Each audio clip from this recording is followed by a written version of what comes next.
नमस्कार दोस्तों। मेरा नाम है विजय कुमार। आप देख रहे हैं कॉमिक्स पिटारा चैनल को। तो चलिए दोस्तों, तुलसी कॉमिक्स की इस शानदार स्टोरी को शुरू करते हैं जिसका नाम है असली रूप की मौत। तो आप देख सकते हैं इसका कवर पृष्ठ जो कि कुछ इस तरह का है। तो चलिए इसकी शानदार स्टोरी को शुरू करते हैं। आबू देश का राजा चित्रसेन, जिसने अपने राज्य की सीमा बढ़ाने की हवस थी, रुद्रनगर, किशनगढ़, भैरवनगर, इन सब राज्यों को जीतने के पश्चात अब मैं धावा बोलूँगा रूपनगर पर। अपनी विशाल सेना लेकर चित्रसेन निकल पड़ा रूपनगर की तरफ।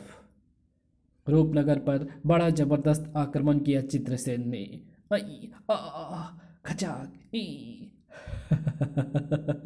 मेरे राज्य की सीमा का एक और विस्तार रूपनगर। कम नहीं थे रूपनगर के सैनिक भी। फलस्वरूप जबरदस्त हार हुई चित्रसेन की। उफ, रूपनगर की सेना के आगे मेरी तलवार की चमक भी फीकी पड़ गई है। अब तो भागने में ही भलाई है। और बची कुछ सेना के साथ भाग खड़ा हुआ चित्रसेन। बड़ी बेइज्जती हुई आज। परंतु रूपनगर के राजा रूप सिंह चित्रसेन की फितरत को जानते थे। ये कमबख्त चित्रसेन दोबारा आक्रमण कर सकता है, इसलिए इसका जिंदा रहना बहुत खतरनाक है। अपनी सेना के साथ पीछे लग गए रूप सिंह चित्रसेन के। अब तो तेरी लाश सी पहुंचेगी आबू देश। चीख उठा चित्रसेन। मुकाबला करो चित्रसेन का। सेना सेना को रूप सिंह के साथ उलझाकर भाग खड़ा हुआ चित्रसेन। अब तो आबू देश पहुंचकर ही सांस लूंगा। इधर भूखे शेरों की तरह टूट पड़े रूपनगर के सैनिक आबू सैनिकों पर। खचाक खचाक। कुछ ही देर में लाशों से पाट दी थी उन्होंने धरती। आ मारो, काटो, ई परंतु रूप सिंह के दिल में अभी भी जैसे कचोटे थी। दुष्ट चित्रसेन निकल गया। अब तक पता नहीं कहाँ पहुंच गया होगा। दिल की हसरत दिल में ही रह गई उसके, और भारी मन से वो वापस लौट पड़ा। चित्रसेन को नहीं मार पाया, इसका मलाल हमेशा रहेगा मुझे। लगता था भाग्य ही रूठ गया था चित्रसेन से, तभी तो ठक हिन बुरी तरह से गिरा चित्रसेन। और उसका सिर एक वृक्ष से जा टकराया। धड़ाक। उफ, बेहोश हो चुका था चित्रसेन। और जब होश आया चित्रसेन को तो वो एक अपरिचित स्थान पर था। ओह, मैं कहाँ हूँ? मैं यहाँ कैसे पहुँच गया? हम लाए हैं आपको यहाँ। ओह, अभूतपूर्व सौंदर्य था उस नवयौवना का। हमारा नाम कनकलता है। आप इस समय लौगढ़ के राजमहल में हैं। अपनी सखियों के साथ हम शिकार पर निकले थे, मगर वहाँ आप हमें बेहोश पड़े मिल गए और हम आपको उठाकर यहाँ ले आए। कौन हैं आप? हम आबू देश के राजा चित्रसेन हैं और अपने घोड़े के भोल की वजह से हम यहाँ आ पहुँचे हैं। महाराज कहाँ हैं? पिताश्री पिताश्री महाराज अभी देवता की पूजा में व्यस्त हैं। आपकी कल ही उनसे बात हो सकेगी। हाँ, अगर आप चाहें तो आप भी पूजा में शामिल हो सकते हैं। और राजकुमारी कनकलता चित्रसेन को लेकर महल में बने भव्य मंदिर की तरफ चल पड़ी। इस अपूर्व सुंदरी को तो मेरी पत्नी होना चाहिए। लौगढ़ के महाराज इस समय देवता की पूजा में लीन थे। हे देव, आपका वरदान है हमें कि जब तक आपकी मूर्ति यहाँ रहेगी तब तक दुनिया की कोई भी ताकत हमारा बाल भी बांका नहीं कर पाएगी। इस मूर्ति को पाने के लिए कई कई बार हम पर चढ़ाई हो चुकी है, इसलिए हमने निश्चय किया है कि देवता की शक्ति को चार शक्तियों में प्रविष्ट करा दें। मैं भी आपसे वही कहने वाला था गुरुदेव। आप शीघ्र ही उन चार शक्तियों का आवाहन कीजिए। आओ मेरे साथ। कुछ ही देर में वे एक कक्ष के सामने थे। मैं उन चारों शक्तियों को बुला रहा हूँ राजन। कुलगुरु की आवाज पर निकली कक्ष से चारों शक्तियाँ। ये है टंकार, जिसकी गर्ज से ही बड़े बड़े पहाड़ तक भर भरा कर गिर पड़ते हैं। ये दूसरी शक्ति है टर्रा। दो दो हाथियों को एक ही समय में गड़प जाए फिर भी भूख भूख चिल्लाता रहता है। तीसरी शक्ति है शिखंड। इसकी शक्ति के आगे कोई भी शक्ति नहीं ठहर सकती। और अंतिम शक्ति है कंटीला। दुश्मन को दूर से ही खत्म कर देता है वो। उसके पास फटकने का अवसर भी नहीं देता है। अब देवता की शक्ति इन चारों शक्तियों में प्रविष्ट करा दो।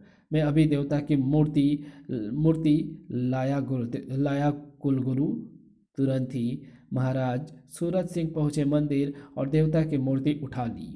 ये क्या, देवता की मूर्ति किधर ले जा रहे हैं पिताश्री? अवश्य ही कोई रहस्य है इसमें। तुरंत ही महाराज सूरज सिंह वहां वापस पहुंचे और देवता की शक्ति उन चारों शक्तियों में प्रविष्ट करा दी। बस राजन, अब निश्चिंत हो जाओ। जब तक वो चारों शक्तियां समाप्त नहीं होगी, कोई भी देवता की मूर्ति को हाथ भी नहीं लगा पाएगा। वो सब आपका आशीर्वाद है कुलगुरु। देवता की मूर्ति के रहस्य को नहीं समझ पा रहा था चित्रसेन, सो अपनी जिज्ञासा को नहीं दबा पाया। अब आप ही कुछ बताएं राजकुमारी जी, क्या रहस्य है इस देवता की मूर्ति का? बताने लगी राजकुमारी कनकलता। बात आज से 3 वर्ष पूर्व की है। जब लौहगढ़ इतना शक्तिशाली नहीं था, तब पड़ोसी राज्य रामनगर की सेना ने हमला कर दिया लौहगढ़ पर। खचाक खचाक लाशों पर लाशें बिछाती हुई रामनगर की सेना लौहगढ़ के राजमहल की तरफ बढ़ रही थी। खचाक। उस वक्त पिताश्री महाराज हमारे इष्ट देव की पूजा में लीन थे। ये पता लग जाने पर भी कि दुश्मन ने आक्रमण कर दिया है, पिताश्री ने अपनी पूजा अधूरी नहीं छोड़ी। आज तक जब तक पूजा पूर्ण नहीं हो जाती, हम इस मंदिर से बाहर नहीं निकलेंगे। जाओ। इधर रामनगर की सेना राजमहल में प्रवेश कर गई। समाप्त कर दो सभी को। महाराज समय सिंह जिंदाबाद। शीघ्र ही रामनगर द्वारा की गई चढ़ाई का कारण समझ में आ गया। तुम्हें पाने के लिए ही हमने इतना इतना इतना इतना खून बहाया है। राजकुमारी कनकलता, दूर हट दुष्ट। बिजली की तरह झपटा वो शैतान हम पर। अब से तुम्हें हमारी बनना ही पड़ेगा। बचाओ। इधर पिताश्री की पूजा अभी समाप्त नहीं हुई थी कि तभी पिताश्री की भक्ति से प्रसन्न होकर देवता ने आशीर्वाद दे दिया। हम तुमसे अति प्रसन्न हैं वत्स। अब हमारी समस्त शक्तियां इसी मूर्ति में रहेगी और हमारी शक्ति ही लौहगढ़ की शक्ति होगी। अब जाओ और मार भगाओ शत्रुओं को। जो आज्ञा देवता। पिताश्री की दहाड़ से पहाड़ भी कांप उठे। राम सिंह गाज बनकर टूट पड़े पिताश्री दुश्मनों पर। खचाक खच है ई। दुष्ट राम सिंह उनकी शक्ति के आगे एक पल भी नहीं ठहर पाया। दुष्ट, हमारी इज्जत को अगवा करने की यही सजा है। देवता की शक्ति का शीघ्र ही पड़ोसी राजाओं को पता चल गया, सो देवता की मूर्ति पाने के लिए कई और राजाओं ने चढ़ाई की लौहगढ़ पर। मारो मारो। और हम और हर बार विजय लौहगढ़ की हुई। ओह, फिर भी पिताश्री को देवता की चोरी का भय बना रहा, सो उन्होंने कुलगुरु की मदद से देवता की शक्ति 4 शक्तियों में परिवर्तित करा दी। 2 दिन पश्चात। अच्छा महाराज, अब हमें आज्ञा दीजिए, जैसी तुम्हारी इच्छा। और चित्रसेन वापस अपने देश आबू देश आ गया, मगर उसकी आंखों के सामने अभी भी देवता की मूर्ति नाच रही थी। अगर वो मूर्ति मेरे हाथ लग जाए तो मैं समस्त पृथ्वी का राजा बन जाऊंगा, साथ ही कनकलता को भी आसानी से पालूंगा। कितना एहसान फरामोश था चित्रसेन। तुरंत ही वो महल से निकला। अब तो नीरकुट ही इस समस्या का कोई समाधान निकाल सकता है। चित्रसेन चित्रसेन चित्रसेन का मित्र नीरकुट। मूर्ति को पाने का सिर्फ एक ही रास्ता है मित्र। कौन सा रास्ता है? देवों के देव महादेव को प्रसन्न करके वर मांगो। और चित्रसेन उसी दिन से ही तपस्या में लीन हो गया। ओम नमः शिवाय। जीव जंतु उसका मांस नोचकर खाने लगे, परंतु अपनी तपस्या भंग नहीं होने दी चित्रसेन ने। ओम नमः शिवाय प्रकट होना ही पड़ा भगवान शिव को। बोल भक्त, क्या इच्छा है तेरी? उसी के साथ ही अपने पूर्व रूप में आ गया चित्रसेन। भगवान, मुझे वर दो कि मैं उन चारों शक्तियों को हरा सकूं। तथास्तु। अब मैं बनूंगा पूरी पृथ्वी का राजा। शीघ्र ही देवता की मूर्ति मेरे महल में होगी। अपनी सेना के साथ कूच कर दिया उसने लौगढ़ की तरफ और कत्लेआम मचा दिया लौगढ़ राज्य में। आंखें दहल उठी महाराज सूरत सिंह की। एहसान फरामोश, हमने तुम्हें बचाया और तूने हम ही पर हमला कर दिया सेनापति। आज्ञा महाराज। दांत खट्टे कर दो उस दुष्ट के। घमासान युद्ध छिड़ गया लौहगढ़ और आबोदेश की सेनाओं में, परंतु भगवान शिव के वरदान के कारण विजय चित्रसेन के कदम चूम रही थी। आखिर स्वयं महाराज तुरंत आखिर स्वयं महाराज सूरत सिंह को उतरना पड़ा युद्ध भूमि में। दुष्ट, अब तू जिंदा नहीं बचेगा। मौत से कम नहीं था सूरत सिंह का वार। साए, परंतु साफ बच निकला चित्रसेन स्वयं को। विश्व शिव के वरदान के कारण कुछ भी नहीं बिगाड़ पा रहे थे सूरत सिंह उसका। साए साए, ओह, देवता की शक्ति के बावजूद भी इसका कुछ नहीं बिगाड़ पा रहा हूँ। अब तो उन शक्तियों को बुलाना ही पड़ेगा। ना जाने कौन सा मंत्र पढ़ा महाराज सूरत सिंह ने कि देख दुष्ट चित्रसेन, तेरी मौत तेरे सामने खड़ी है। ये टंकार है। मैं तेरी ही प्रतीक्षा कर रहा था।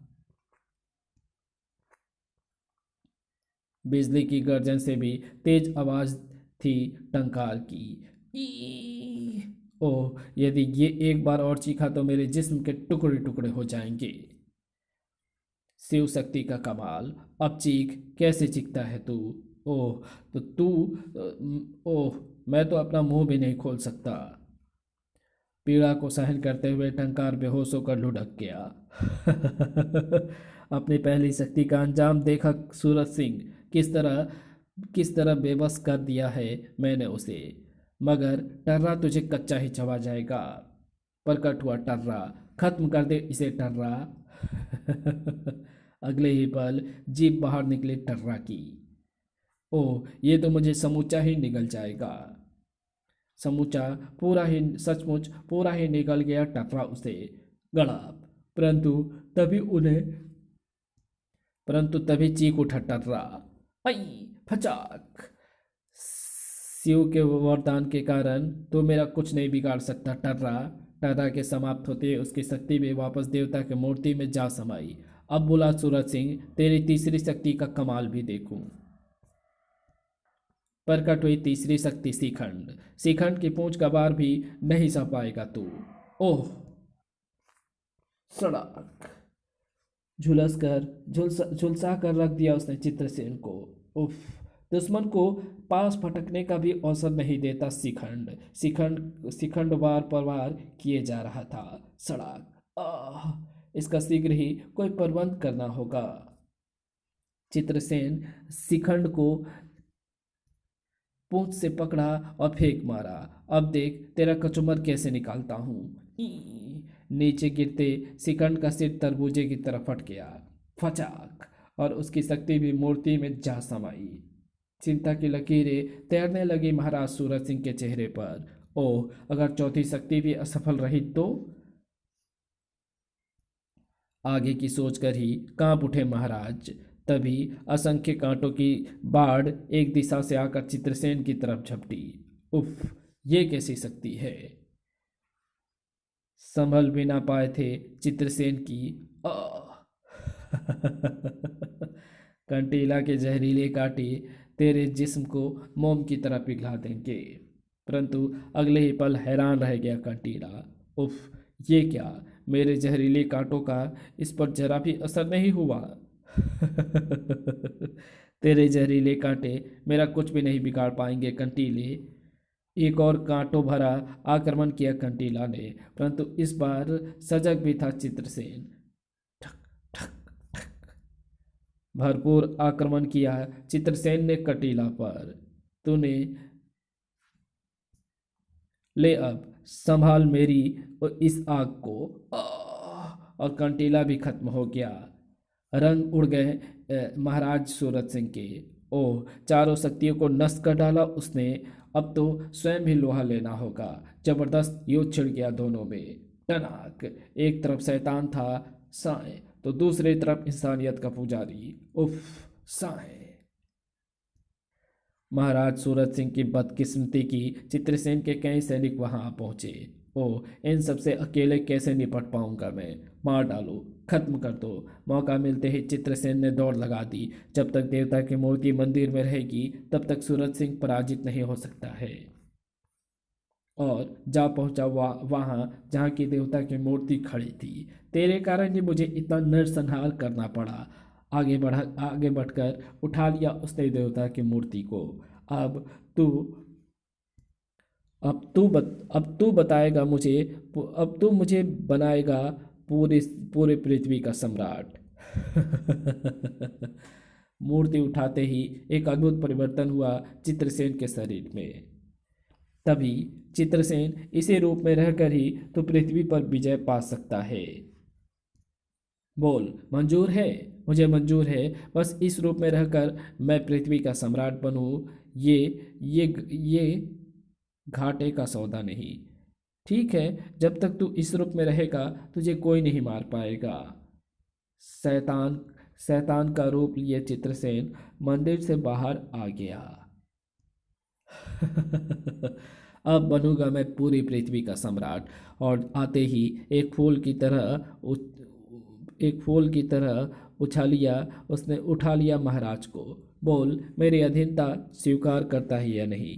तेरी अधीनता स्वीकार करने से मैं मर जाना बेहतर समझता हूँ। तो फिर ले, मर। फचाक। टुकड़े टुकड़े हो गए महाराज सूरज सिंह का सिर। करुणा भरी चीख गूंज उठी पूरे राजमहल में। पिताश्री। फूट फूट कर रो पड़ी राजकुमारी कनकलता महाराज के सौ से लिपट कर। ये आपको क्या हो गया पिताश्री? उठिए, देखिए आपकी पुत्री बुला रही है आपको। परंतु मुर्दे भी कभी बोला करते हैं। चेहरा दहक उठा राजकुमारी का। मुझे सौगंध है अपने पुरखों की, जब तक उस दुष्ट को समाप्त नहीं कर दूंगी चैन से नहीं बैठूंगी। और अत्यंत कठिन तपस्या में लीन हो गई थी वो। ओम। कोमलांगी के पैर छलनी होने लगे, परंतु अपना हट नहीं छोड़ा उसने। ओम। यहाँ तक कि तलवारें तलवारें पूरी की पूरी कनकलता के पैरों में धंस गई। सारी पीड़ा सहन करते हुए भी वो तपस्या में जुटी रही। ओम। आखिर देवता को उसे दर्शन देने आना ही पड़ा। बोल पुत्री, क्या मांगना चाहती है? मुझे चित्रसेन की मौत का राज बताइए देवता। तथास्तु। देवता के आलोप होते ही एकदम से स्वस्थ हो गई कनकलता। चित्रसेन अब तो जिंदा नहीं बचेगा। क्या राज बताया था देवता ने उसे? निकल पड़ी कनकलता चित्रसेन की खोज में। ऐसे शैतान को ढूंढना कोई मुश्किल नहीं होगा मेरे लिए। इधर चित्रसेन ने सचमुच सचमुच शैतान बन चुका था। ऐ, हाय, आ, जहां भी जाता तबाही उससे पहले ही पहुंच जाती वहां। बोल, सम्राट चित्रसेन की जय। कड़ाक।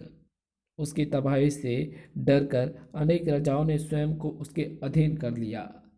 हम सब आपके अधीन हैं। आप जो भी हुक्म देंगे हम उसे पूरा करेंगे। इस प्रकार अनेक राज्यों पर विजय प्राप्त करके चित्रसेन ने रुख किया रूपनगर की तरफ। तूने मुझे परास्त किया था रूप सिंह, अब तेरे सीने में हाथ डालकर कलेजा निकालूंगा। बुरी तरह से चौंक उठा रूप सिंह। क्या? एक शैतान इधर ही बढ़ा आ रहा है? जी हाँ महाराज, और उसके मुंह से जो आवाज़ें निकल रही है वो आबू नरेश चित्रसेन की है। सोच में पड़ गया भयानक रूप सिंह। लगता है चित्रसेन ने कोई मायावी शक्तियाँ प्राप्त कर ली है। परंतु अगले ही पल चिंगार उठा वो। कोच की तैयारी की जाए। इधर चित्रसेन अभी रूपनगर की सीमा पर ही पहुंचा था कि चित्रसेन, अरे ये मुझे किसने पुकारा? अगले ही पल चौंक उठा वो। अरे कनकलता, तुम तो मुझे भुला ही बैठे चित्रसेन। मगर मैं तुम्हें नहीं भुला पाई, और देख लो तुम्हारी चाहत में मैं तुम्हें ढूंढते ढूंढते यहाँ तक आ पहुंची। खुशी से खिल उठा चित्रसेन का भयानक चेहरा। सचमुच तुम मुझे इतना चाहती हो? मैं तो तुम पर उसी दिन मर मिटी थी जिस दिन तुम्हें पहली बार देखा था। परंतु तुम्हारा चेहरा इतना भयानक कैसे हो गया? इसमें मेरी अपनी इच्छा भी शामिल है। और सब कुछ बताता चला गया चित्रसेन। ओह, परंतु मुझे ऐसा लगता है जैसे तुम वो नहीं हो। क्या मुझे विश्वास दिलाने के लिए तुम एक बार अपने पूर्व रूप में वापस नहीं आ सकते? अवश्य। अपने पूर्व रूप में वापस लौटने लगा चित्रसेन। तुम्हारी ये इच्छा मैं अवश्य पूरी करूंगा। इधर चित्रसेन अपने असली रूप में आया। उधर एक बिजली चमकी और खचाक। आह!